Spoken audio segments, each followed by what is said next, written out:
प्रथम राध्या मिलकर सिखाएं उर्मी को सबक। उर्मी का सारा बनाया हुआ प्लान हो गया। पूरी तरह से फैल अपने ही बिछाए हुए जल में पूरी तरह से फंस गई। दादी की उर्मी की कला सच आ गया। प्रथम राध्या के सामने राध्या अपनी बेगुनाही का सबूत दिखाइए। उर्मी का वीडियो पूरे परिवार वालों के सामने दिखाई। किस तरह से उर्मी ने प्रथम के ऑफिस पर जाकर के 1 करोड़ का चोरी करके चली आई थी, जिसे सर अब राध्या के ऊपर लगाया जा रहा था। यहाँ पर पुलिस को बुलाने की बारी आती है। तभी प्रथम बोलता है, रुक जाइए, पुलिस को बुलाने के लिए कोई जरूरत नहीं है, अभी सच्चाई का पता चल जाएगा। असली गुनहगार कौन है?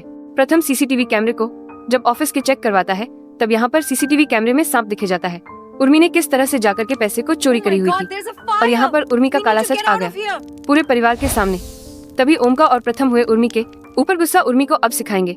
ओमकार, सबका इतनी बड़ी रकम का गायब होना किसी के गले नहीं उतर रहा था।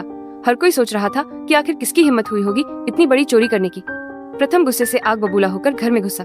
उसकी आंखों में लाल लकीरें उभर आई थी और उसके कदमों से जैसे जमीन कांप रही थी। उसने किसी को कुछ कहने का मौका तक नहीं दिया और सीधे राध्या की तरफ घूरते हुए गरज उठा, तुमने किया है ये सब राध्या, तुम्हें सिर्फ पैसों से मतलब है, मेरे प्यार मेरे भरोसे का यही सिला दिया तुमने। राध्या की आंखों से आंसू बह निकले। वह कांपते हुए बोली, प्रथम आप ये क्या कह रहे हैं? मैं ऐसा क्यों करूंगी? मेरे लिए आपकी इज्जत, आपका भरोसा ही सबसे बड़ी दौलत है। लेकिन प्रथम किसी की सुनने की हालत में नहीं था। उसका गुस्सा थमने का नाम ही नहीं ले रहा था। तभी दादी ने मौका देखकर आग में घी डाल दिया। नकली दुख और असली चालाकी के साथ बोली, प्रथम बेटा, मैंने तो पहले ही कहा था कि यह लड़की तुम्हारे पैसों के पीछे पड़ी है। देखो सच सामने आ गया, यह प्यार नहीं सिर्फ लालच है। राध्या ने हिम्मत जुटाकर कहा, दादी झूठ मत बोलिए, मैं ऐसी नहीं हूँ। दादी ने ताना कसते हुए कहा, तो और कौन करेगा ये सब? इस घर में पराई कौन है? सिर्फ तुम। उधर उर्मी मासूमियत का ढोंग रचते हुए बोली, दादी आप क्यों इतना गुस्सा कर रही हैं? भाभी तो भोली भाली हैं, इन्हें पैसों से क्या लेना? लेकिन उसके होठों पर छिपी हंसी और आंखों की चमक राध्या को साफ बता रही थी कि असली खेल इसी का है। राध्या टूट रही थी, लेकिन उसने मन ही मन कसम खाई कि वह अपनी बेगुनाही साबित करके रहेगी।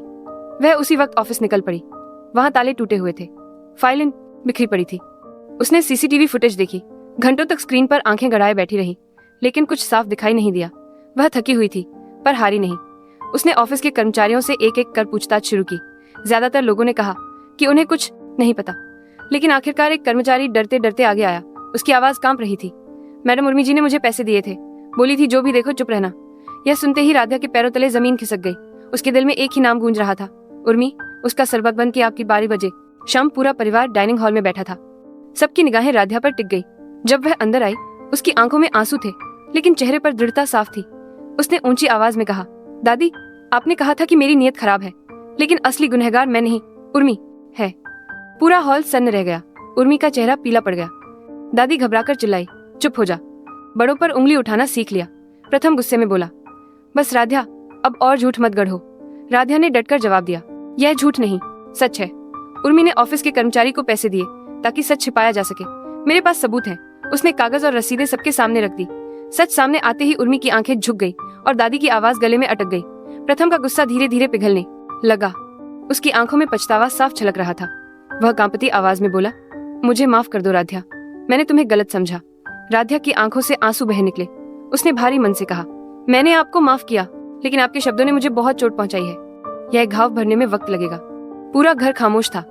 दादी और उर्मी की चाल सबके सामने उजागर हो चुकी थी, लेकिन इस जीत के बाद भी राध्या चैन से नहीं बैठी। प्रथम अपराध बोध और गुस्से से भर चुका था।